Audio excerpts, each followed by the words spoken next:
What's up guys, my name is Parky and welcome back. We'll be looking at the Phyrexia All Will Be One new set release coming out this weekend. Today we'll be focusing on white as we go through each mana value and ranking cards based on that from worst to best, left to right, and we'll be showing you what you should probably be picking up to fill out your mana curve. So stay tuned, enjoy. I do want to give out a disclaimer. This is myself not playing with the cards. This is just based on pure face value and how they seem to be working with the rest of the set. So feel free to drop a comment down below and you guys can let me know what you think. Alright, so starting off with our 1-drops, we have Swooping Lookout, 1 mana, 1/2 artifact creature, flying and vigilance. So this is probably just going to put in maybe 1 point of damage right off the bat, and then it's probably just going to sit there as a blocker, so not doing a whole lot, not a lot of flexibility with that. And then next we have Sinew Dancer, 1 mana, 1/1 creature, tap 4 and itself, tap target creature. And then we have one of our new mechanics, Corrupted, so anytime the opponent has 3 or more poison counters, this is enabled.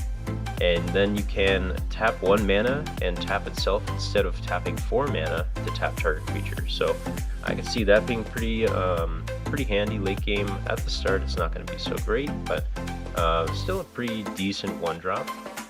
Next we have Crawling Chorus, 1 mana, 1/1 creature with Toxic 1. So this is going to be whenever a creature deals damage to a player, it puts on that many poison counters depending on the number of Toxic that it has. When it dies, create a 1/1 colorless Phyrexian Might artifact creature token with Toxic, and this creature can't be blocked. And you'll be seeing a lot of this in white. So just whenever I say a Phyrexian Might token, that's what it's going to be. Next we have Skrelv, Defector Might, 1 mana, 1/1 legendary artifact creature, Toxic 1, and it can't block. So it's very similar to the Phyrexian Might tokens. And then you can pay 1 Phyrexian mana and tap it, and you can choose a color. Another target creature you control gains Toxic 1 and Hexproof from that color until end of turn, and it also can't be blocked by creatures of that color. So a really good way to get through some toxic damage. This is going to be one of your best rares that you can pick up in white, just because there's so much toxic going on, there's so much going wide. Any way that you can put through damage, it's going to be fantastic. And then obviously other colors are going to have the Proliferate, which copies tokens or any counters on the field and adds 1 to it. So really good solid card in white. Now on to our 2-drops, we have Veil of Assimilation, 2 mana artifact. Whenever Veil of Assimilation or another artifact ETBs under your control, target creature you control gets +1/+1 and gains vigilance until end of turn. So I could see this having a little effect on the board, not a whole lot to be honest. There are some tokens that can just kind of pop up each turn, as you'll see with some cards down the road, but I don't see this having a big effect on the board. It's just pretty minor compared to the rest, and you'd much rather probably a creature on your 2-drop spot, so that's why I have it at the worst. Bladed Ambassador, 2 mana, 3/1 creature. When Bladed Ambassador ETBs, it comes in with an oil counter on it, and you can tap 1 and remove an oil counter from it, and it gains indestructible until end of turn. So a decent 2-drop. It's going to be able to block something, trade up, or it can put through a lot of damage, and you can just remove the oil counter and no harm done. You can also, in other ways in the set, add oil counters to this, so it does have a little bit more upside, but on face value with the 1 counter, this is going to maybe get blocked by 1/1, you got to sacrifice that oil counter, and then it's just now a 3/1 on your board.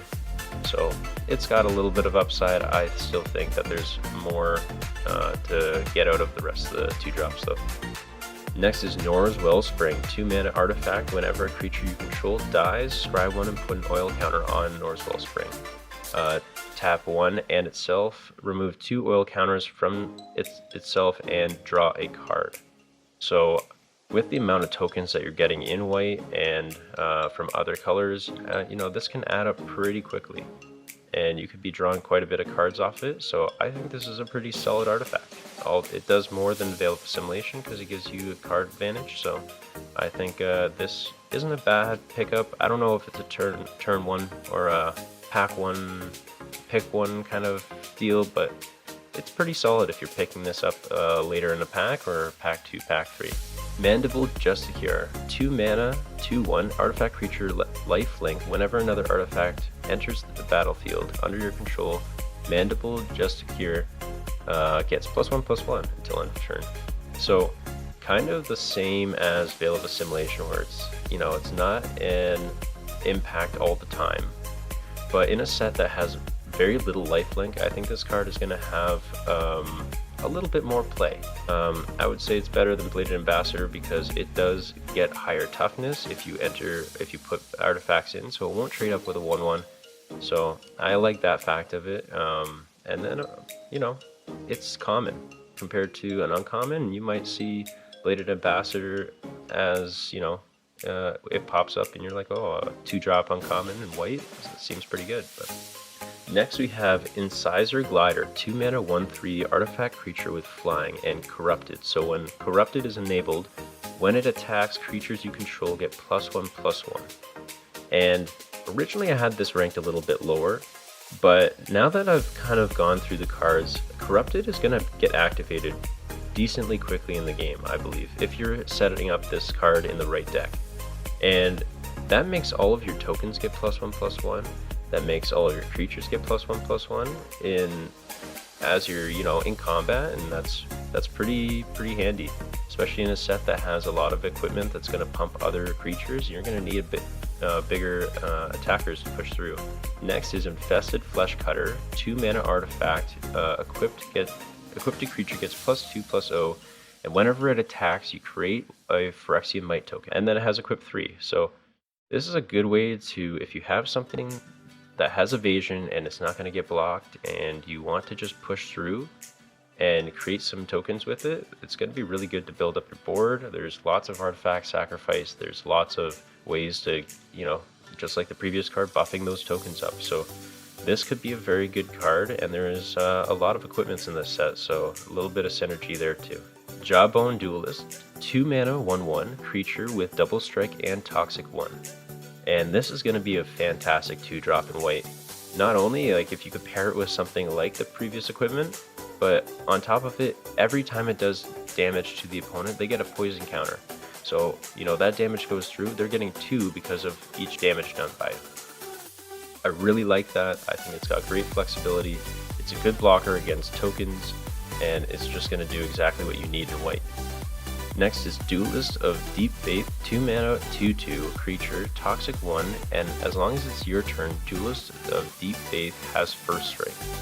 And normally I would rank this pretty low, and I've seen this ranked pretty low by other content creators too, and they could very much be right.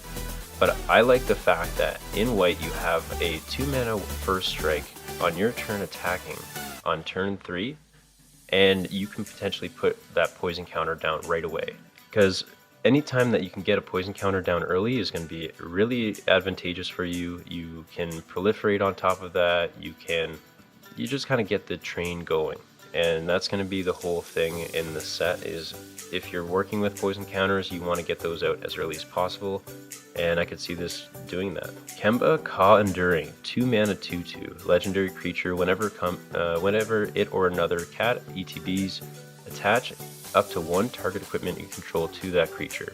Equipped creatures you control get +1/+1, and it's got a tap 5, create a 2/2 cat creature token. So, really good card, has a lot of synergy with the artifacts that are in play right now. Like, this set is majority poison counters and equipment. So I really like this card. It also can create bodies late game. I just think as a 2/2, this is fantastic.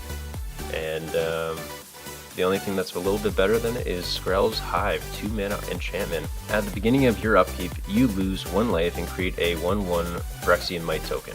And when Corrupted is enabled, then you also give all your creatures with Toxic lifelink, which is crazy, because if you have a ton of those tokens out, and there are lots of ways to do so, you can just have lifelink all over the place, and it's going to really help mitigate the downside of this card, just you losing 1 life each turn, and it can kind of stabilize you late game if you need to gain some life. So I really like this card.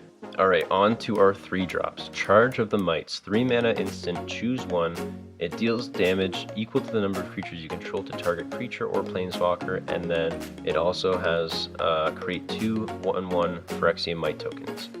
And for this section here, I'm going to focus on the 2 1/1 Mite tokens. I just don't see for 3 mana that it's worth it. I feel like there are a lot better 3-drop cards that you can throw in your deck, and I think the first ability is a little bit stronger, but still not worth it to pick up. It's pretty desperate if you need. On to Gold Warden's Helm, 3 mana artifact equipment. First time we're seeing 4 Mirrodin. So whenever this equipment enters the battlefield, create a 2/2 rebel creature token and attach this to it. Equipped creature gets +0/+1, and then you have equipped 2. So essentially you'll be putting on the board a 2/3, 4/3, and then you can now buff the toughness of one of your other creatures for 2. You know, it's not a bad card. I just think that it's pretty lame compared to a lot of the equipments that are out there, and so it just drops in value. Next card is Leonin Lightbringer, 3 mana, 3/2 creature, ward 2. As long as Leonin Lightbringer is equipped, it gets +1/+1. So at face value with 2 toughness, I think a 3 mana creature should trade down because of that. But if this is equipped, then I could see this serving a purpose, and at common, I could definitely see it falling into those equipment decks. But other than that, at face value, it's pretty low. Next is Flensing Raptor, 3 mana, 2/2 creature with flying and toxic 1. When it ETBs another target creature you control with toxic, gets +1/+1 and gains flying. I think this is fantastic for what you want to do. It's quick evasion that people aren't going to expect right off the bat anyways, and it's going to put those poison counters on your opponent early in the game, and I think that's fantastic. So really like this card. I think at common, this is definitely the best common you can pick up in white. Next is Annex Sentry, 3 mana, 1/4 artifact creature, toxic 1. When ATBs, you can exile target artifact or creature an opponent controls with mana 3 or less until it leaves the battlefield. This is amazing. A 3 mana card that removes and has toxic. This just allows your combat to go through. You can put poison counters on faster, and I think this is exactly what you want in the white deck. Alright, on to our 4 drops. So we have Orthodoxy Enforcer, 4 mana, 2/4 creature with vigilance, and then as long as you control 2 or more artifacts, it gets +2/+0. So not a very good card to start. With vigilance, I suppose it's a good blocker, but I would say that's about it for this card. Hexgold Hoverwings, 4 mana artifact equipment with 4 Mirrodin. When that creature is equipped, it gets flying, and creatures you control that are equipped get +1/+0. It has equip 3. So honestly, a pretty solid equipment. Not fantastic, but to be able to give any creature flying and those creatures get a little bit of a buff, I think that's pretty solid. The only thing that drops it down is the fact that the equip value is 3. There are ways to drop that equip value with other cards, but I think at that equip, it's going to be pretty low. Alright, Indoctrination Attendant, 4 mana, 3/4 creature with toxic 1. When it ETBs, you may return another permanent to its owner's hand. If you do, create a Phyrexia Mite token. And I don't know how important that Phyrexia Mite token will be, but I can definitely see you being able to work with some other ETB effects. But if this had flash, it'd be a lot more flexible with avoiding removal, and that would be the only way that this card would get better, but it's pretty low on my board. Next is Porcelain Zealot, 4 mana, 2/3 creature. At the beginning of your combat, on your turn, target creature you control gets +1/+1 until end of turn, and if it has toxic, it gets +2/+2. So this is a great card, especially the fact, 3 toughness can block a decent amount, and then you're also going to be buffing one of your creatures that has maybe toxic, or hopefully toxic, but even other cards with evasion, and it can push through some extra damage. I know trample is going to be pretty important in this set too, so I like this card. It's not bad. On to Phyrexian Vindicator, 4 mana, all planes, 5/5 creature with flying. If damage would be dealt to Phyrexia Vindicator, prevent that damage. When damage is prevented that way, it deals that much damage to any other target. And that's pretty strong. The only reason why this isn't the best is because you're going to have to probably play mono white or one color splashing another, and it's going to make it pretty difficult to cast this card, and it's not going to come down on turn 4 most of the time. So that's the only reason why it gets bumped down for me. Alright, on to our best 4-drop. Mondrak, Glory Dominus, 4 mana, 4/4 legendary creature. If one or more tokens would be created under your control, twice that many are created instead. It also has pay 1, pay 2 Phyrexia mana, sacrifice 2 other artifacts and or creatures, put an indestructible counter on itself. So really good. I think this is basically the staple card of the color. Well, one of them apart from obviously Elesh Norn. But this card does everything you want. It also works with oil counters, which is going to be fantastic because it doesn't just say creature tokens, which is pretty important. And then the fact that it can just sit on the board and you can use those tokens you've created and potentially sacrifice them to just keep it on the board for a good chunk of time. It's not until end of turn, which is a good thing to know. That indestructible counter stays on, and then it also creates 2 of those counters, right? So it's a really hard creature to deal with, and that's why it's going to be the best 4-drop. On to our 5-drops. Our worst is Mirrodin Bardiche. 5 mana artifact equipment for Mirrodin, and equipped creature gets +2/+1 and has vigilance, and then the equip cost is 4. So you're getting a 4/3 for 5 with vigilance, and then you can make other creatures have vigilance. So I like that, but the equip cost is crazy. The cost of the card is too much for this card, so it's going to be my worst. Next is Basilica Shepherd. 5 mana 3/3 creature with flying. When it ETBs, create 2 Phyrexia Might tokens. So you do get 3 bodies for this card, especially as a 5 mana 3/3 flyer. You know, you're getting a decent amount of value. I just think that the other 5-drops have a lot more to offer. So not a bad card, but not great. Apostle of Invasion, 6 mana 4/4 creature with flying, and when corrupted is enabled, you have double strike with that creature. That's insanely strong.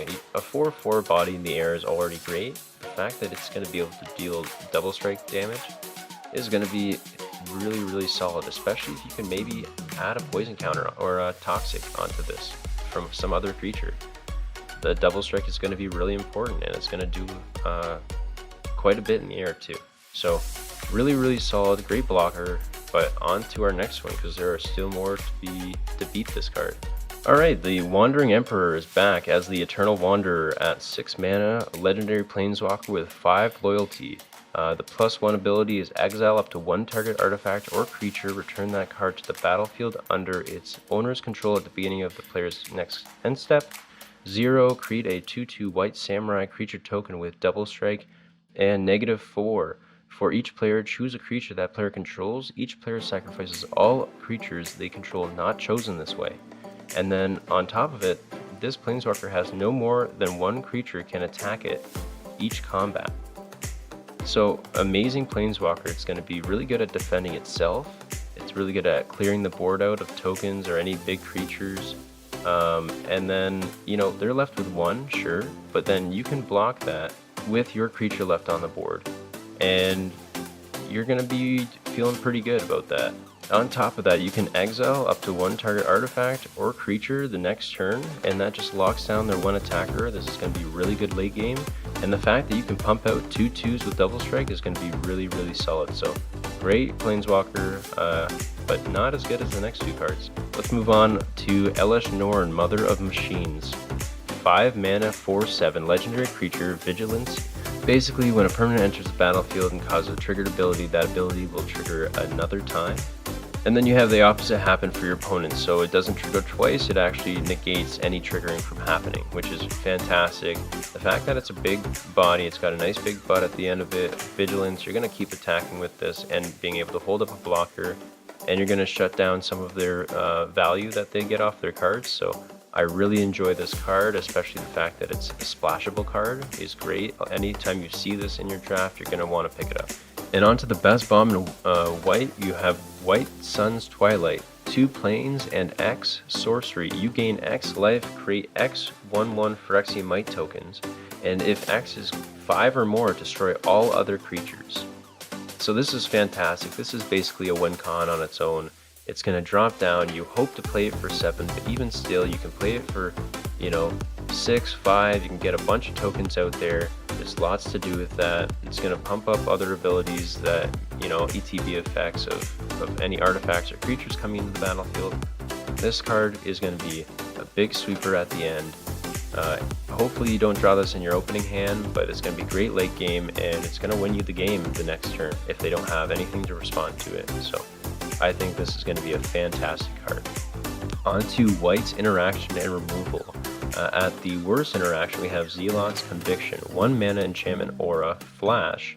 You enchant a creature, and then enchanted creature gets +1/+1, but if Corrupted is enabled, it has an additional +1/+0 and has First Strike. So with the Corrupted, it's not too bad. It gets +2/+1 and First Strike, and that's the only time I could see this card being useful. Otherwise, it's not going to do a whole lot. Just giving +1/+1 to a creature is pretty small on the effect on the board, so I'm not a big fan of it.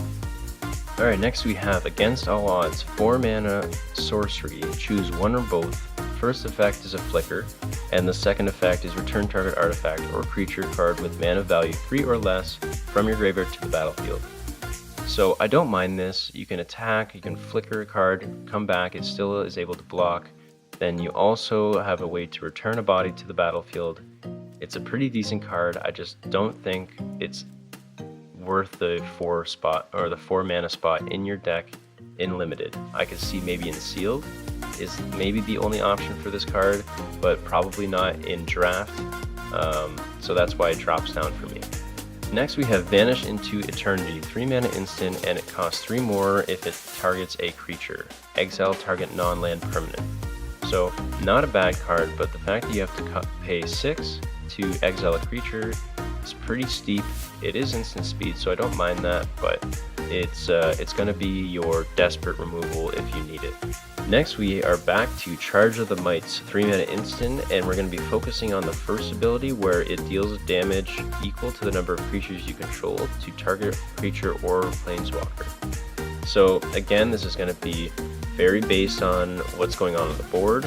It could be very strong, it could be, pretty weak, but let's just say you have a bunch of Might tokens, which you probably will have in the set for this color, and you're going to be able to remove a big body or something that's been affecting your creatures from attacking or preventing them from attacking, and it's going to do all right at instant speed. So I don't mind it. The reason why it gets a little bit of a buff, I rated it pretty poorly before, but it still is flexible on what you can do with it, so I don't mind it in that sense.